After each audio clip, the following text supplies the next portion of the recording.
Welcome students to Abhi classes. This is our English class. आज हम class 9 की book Beehive English text book के एक न्यू चैप्टर जो है chapter number 4 a truly beautiful mind के चैप्टर को समझेंगे। तो ये जो चैप्टर है, इस चैप्टर में हम लोग एल्बर्ट आइंस्टाइन जो एक बहुत ग्रेट साइंटिस्ट है उनके बारे में हम लोग पढ़ेंगे। तो चलिए चैप्टर को कंटिन्यू करते हैं। तो एल्बर्ट आइंस्टाइन का जो जन्म था वो 14 मार्च 1879 जर्मन सिटी में, ठीक है, जर्मनी की एक सिटी, कौन सी सिटी में, उल्म सिटी में उनका जन्म हुआ था।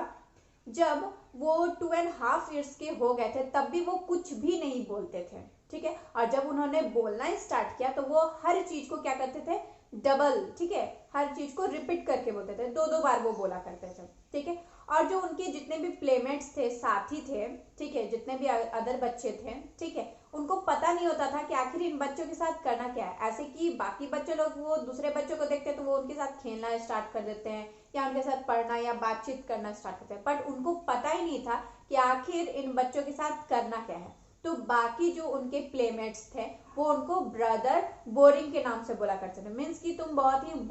बोर हो, ठीक है, बिल्कुल भी तुम में मतलब तुम में बिल्कुल भी दिलचस्पी नहीं है, ठीक है, बिल्कुल भी वो लोग इंटरेस्ट नहीं लेते थे और उसे ब्रदर बोरिंग कह के बुलाया करते थे, ठीक है।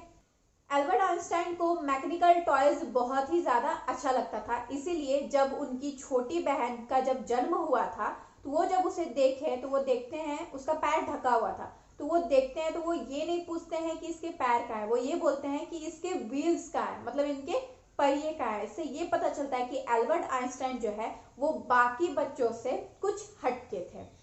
एक बार आइंस्टाइन के जो हेडमास्टर थे वो आइंस्टाइन के फादर को ये बोलते हैं कि आइंस्टाइन चाहे कोई भी सब्जेक्ट चूज कर ले, वो किसी भी चीज में वो सक्सेसफुल कभी नहीं हो पाएगा। और जब आइंस्टाइन 6 साल के हुए तो उन्होंने वायलिन बजाना स्टार्ट किया, क्योंकि उनकी मम्मी भी यही चाहती थी कि वो वायलिन बजाए और उन्हें खुद भी पर्सनली वायलिन बजाना काफी अच्छा लगता था और वो काफी अच्छी तरीके से बजा लेते थे, ठीक है।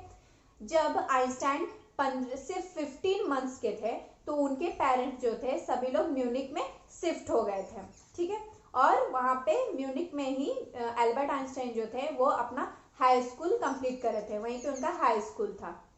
ठीक है। आइंस्टाइन को अपने स्कूल के जो रूल्स एंड रेगुलेशंस थे वो बिल्कुल पसंद नहीं थे। वो थे अच्छे स्टूडेंट, वो सारे सब्जेक्ट में अच्छा स्कोर करते थे, बट वहाँ का जो एक्सट्रीम रूल्स या ऑर्डर्स होता था वो उनको बिल्कुल भी पसंद नहीं था और इसीलिए वो क्या करते थे, कभी कभी उनका टीचर से भी बहुत ज्यादा बहस हो जाता था। तो जब वो 15 ईयर्स के हुए तो उन्होंने ये डिसाइड किया कि अब वो अपना हाई स्कूल नहीं जाएंगे, वो इस स्कूल को छोड़ देंगे, क्योंकि वो बिल्कुल भी उन्हें ये पसंद नहीं था, ठीक है। मीन्स उन्हें ऐसा लग रहा था कि उन्हें कोई भी चीज की फ्रीडम नहीं है।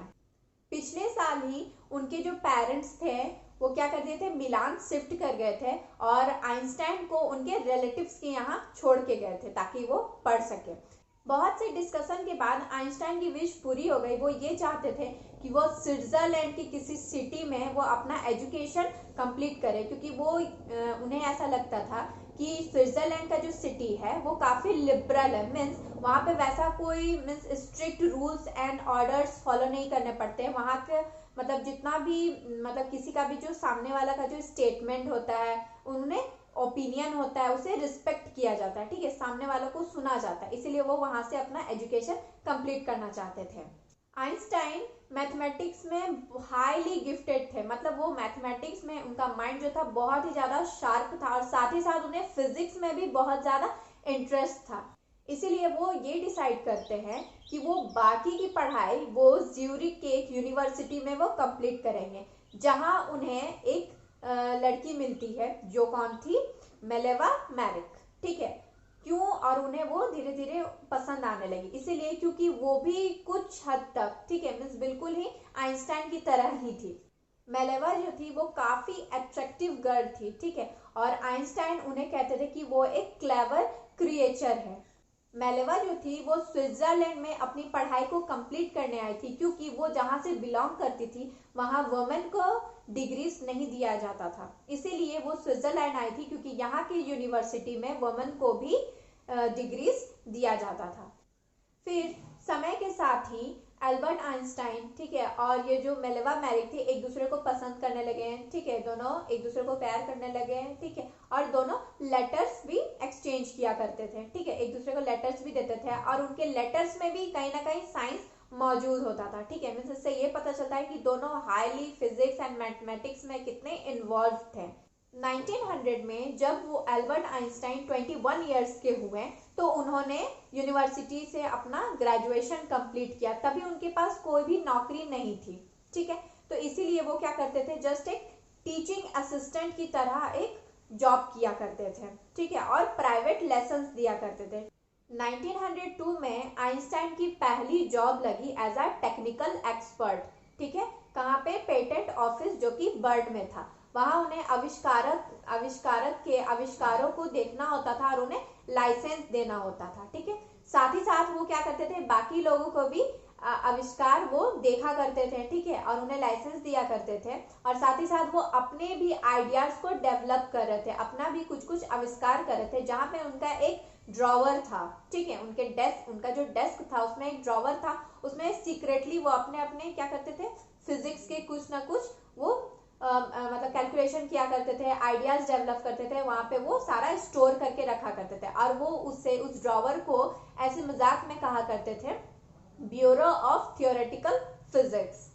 1905 में आइंस्टाइन की एक स्पेशल थ्योरी जो थी थ्योरी ऑफ रिलेटिविटी एक पेपर में पब्लिश हुई थी, जिसके अकॉर्डिंग उसमें ये लिखा हुआ था कि टाइम एंड डिस्टेंस जो है वो दोनों एब्सोल्यूट नहीं है। मतलब कि अगर हम दो क्लॉक लें, ठीक है, दोनों को परफेक्टली, ठीक है, एक्यूरेटली अगर हम दोनों को सेट कर देते हैं और एक क्लॉक को हम किसी के साथ भेज देते हैं कि जाओ जर्नी करके आओ, यात्रा करके आओ, ठीक है, और वो वाला जो क्लॉक है इस क्लॉक से बहुत ज्यादा अगर मूव कर रहा है, बहुत ही फास्ट मूव कर रहा है, पूरा जर्नी खत्म होने के बाद जब दोनों को हम एक साथ वापस लाते हैं तो दोनों में टाइम जो होगा वो अलग अलग होगा, ठीक है। क्यों अलग अलग होगा, क्योंकि जो वो स्पीडली मूव कर रहा था, वो वाला जो क्लॉक जो उसे ले गया था, अगर कोई भी ऑब्जेक्ट बहुत ही ज्यादा स्पीडली मूव कर रहा है दूसरे क्लॉक के रिलेटिव में, ठीक है, तो वहां पे टाइम जो होगा, टाइम का स्पीड जो है वो कम हो जाएगा, और ये वाला जो क्लॉक है वो वैसे ही रहेगा, ठीक है। तो इसीलिए दोनों में हम लोग डिफरेंस देखेंगे। तो वो जो जर्नी करके आया हुआ है वो क्लॉक में टाइम क्या होगा, वो कम होगा,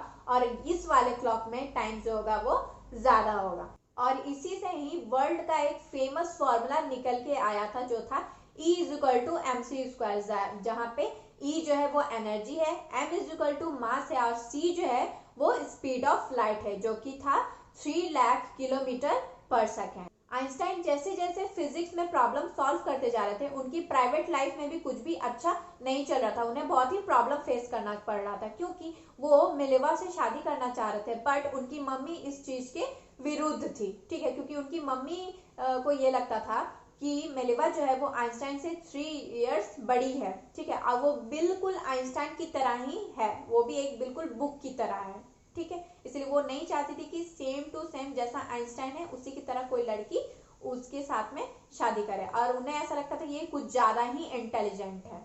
बट जनवरी 1903 में मेलेवा और आइंस्टाइन की शादी हो जाती है, जिससे उनके 2 बच्चे होते हैं, और फिर कुछ सालों के बाद ही उनका ये रिलेशनशिप भी अच्छा नहीं चलने लगता है, उनमें बहुत ही फाइट होने लगता है, आर्ग्यूमेंट्स होने लगता है, झगड़े होने लगते हैं, ठीक है, क्योंकि मेलेवा जो थी वो जस्ट एक हाउसवाइफ ही बन के रह जा रही थी, वो एक एम्बिशियस गर्ल थी, उसे बहुत ही अपने लाइफ में बहुत कुछ करना था, और वो अपने इस ड्रीम को फुलफिल नहीं कर पा रही थी। फिर 1919 में फाइनली मेलेवा और आइंस्टाइन का डाइवोर्स हो जाता है, और आइंस्टाइन जो थे वो अपने कजन एल्सा से उसी ईयर शादी कर लेते हैं। इसके बाद उनके लाइफ में एक न्यू चैप्टर स्टार्ट हो जाता है, उन्हें बहुत ही ज्यादा नेम एंड फेम मिलने लगता है, क्योंकि उन्होंने पब्लिश किया था जनरल थ्योरी ऑफ रिलेटिविटी, ठीक है, जो उनका एक इंटरप्रिटेशन था ग्रेविटी के बारे में, उन्होंने व्याख्या किया था गुरुत्वाकर्षण के बारे में, ठीक है, जो कि बाद में प्रूफ हो जाता है कि हाँ उन्होंने सही कैलकुलेशन किया था जब सोलर एक्लिप्स लगता है, ठीक है, जब सूर्य ग्रहण हुआ था, ठीक है, तो उन्होंने ये व्याख्या किया था कि अगर कोई स्टार है, फिक्स्ड स्टार है एक जगह पे, अगर उसका जो लाइट आता है तो सन सूर्य की जो गुरुत्वाकर्षण फील्ड है, गुरुत्वाकर्षण क्षेत्र के कारण उसका जो लाइट आता है ना वो मुड़ जाता है, ठीक है, और यही जब सोलर एक्लिप्स होता है तो ये बात उनका साबित हो जाता है कि हाँ उन्होंने सही इंटरप्रिटेशन किया था, और उनके इसी काम को कहा गया था साइंटिफिक रिवॉल्यूशन, जिसके कारण उन्हें बहुत ही ज्यादा नेम एंड फेम मिलने लगा था। 1921 में उन्हें नोबेल प्राइज से भी पुरस्कृत किया गया था। इसके बाद उन्हें बहुत ही ज्यादा नेम एंड फेम मिला, ठीक है। मीडिया, प्रेस, सभी लोग उनके पीछे आने लगी थी, ठीक है, उनका इंटरव्यू लेने के लिए, ठीक है, उनसे बातचीत करने के लिए। 1933 में जब नाजी पावर में आ गए थे, ठीक है, तो एल्बर्ट आइंस्टाइन जर्मनी छोड़कर यूएसए में शिफ्ट हो गए थे, ठीक है। और उसके 5 साल बाद ही बर्लिन, जो जर्मनी का कैपिटल था, उन्होंने न्यूक्लियर फिजन का आविष्कार कर लिया था। इसके बाद अमेरिकन फिजिस्ट जो थे वो बहुत ही ज्यादा अपसेट हो गए थे, उदास हो गए थे, क्योंकि उन्होंने बहुत ही खतरनाक वेपन, हथियार बना लिया था, ठीक है, और वो किसी भी जगह को या किसी भी देश को बर्बाद कर सकते थे। आइंस्टाइन के एक कलीग ने आइंस्टाइन को बहुत ही ज्यादा रिक्वेस्ट किया कि आप प्रेसिडेंट उस समय के जो थे वो थे फ्रैंकलिन डी रूजवेल्ट को आप एक लेटर लिखो और उन्हें इस आविष्कार के बारे में बताओ। तो आइंस्टाइन ने 2 अगस्त 1939 को उन्होंने फ्रैंकलिन डी रूजवेल्ट को एक लेटर लिखा, और उसमें वो ये उन्होंने कहा कि ये जो आविष्कार है वो बहुत ही ज्यादा खतरनाक है, अगर ये किसी भी जगह पे, किसी भी पोर्ट पे अगर इसे गिराया जाता है तो वो पोर्ट तो बर्बाद हो गई, साथ ही साथ अगल बगल की जितने भी टेरिटरी हैं, बाकी भी जितने देश है, अगल बगल जितने भी चीजें हैं, ठीक है, जगह है, वो भी बर्बाद हो जाएगा। आइंस्टाइन की ये बात मानी गई, ठीक है। उस समय के जो फ्रैंकलिन डी रूजवेल्ट थे उन्होंने ये बात मानी, बट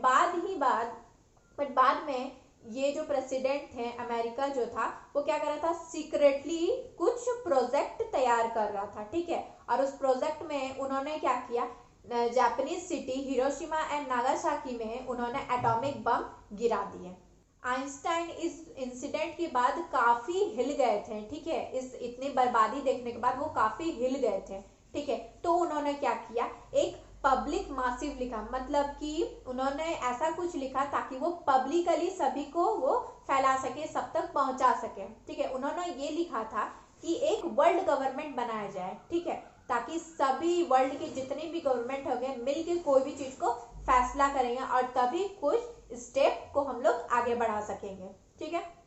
बट उनका इस लेटर, इस बार जो मासिव पब्लिक था उन्हें नहीं माना गया, कोई भी इम्पैक्ट नहीं हुआ, कोई इफेक्ट नहीं पड़ा, ठीक है।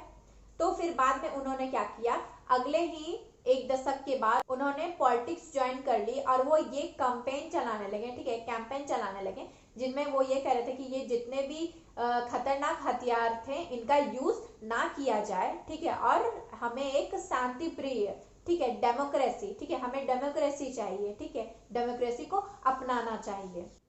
1955 में जब वो 76 ईयर्स के थे तो उनकी मृत्यु हो गई, ठीक है, और उनके इस मृत्यु के बाद में उन्हें एज अ विजनरी और वर्ल्ड सिटीजन के रूप में देखा जाने लगा। वो एक साइंटिस्ट तो थे ही, काफी ग्रेट साइंटिस्ट थे और जीनियस भी थे, बट साथ ही साथ वो एक विजनरी भी थे, मतलब कि वो फ्यूचर के बारे में वो सोच सकते थे, कल्पना कर सकते थे, ठीक है, और वो वर्ल्ड सिटीजन भी थे, ठीक है, एक विश्व नागरिक भी थे, क्योंकि उन्होंने आवाज उठाया था, आंदोलन किया था वर्ल्ड के लिए, ठीक है। तो ये था चैप्टर, आप इसे प्रैक्टिस करें। अगर आपको ये वीडियो हेल्पफुल लगा हो तो आप इसे लाइक करें एंड अपने फैमिली एंड फ्रेंड्स के साथ शेयर करें, ठीक है। अगर आपने इस चैनल को सब्सक्राइब नहीं किया है तो कर लीजिए, क्योंकि हम बाकी सब्जेक्ट्स के भी इसी प्रकार के एजुकेशनल वीडियोस आपको इसी चैनल पे देखने को मिलेंगे। तो तब तक के लिए कीप लर्निंग।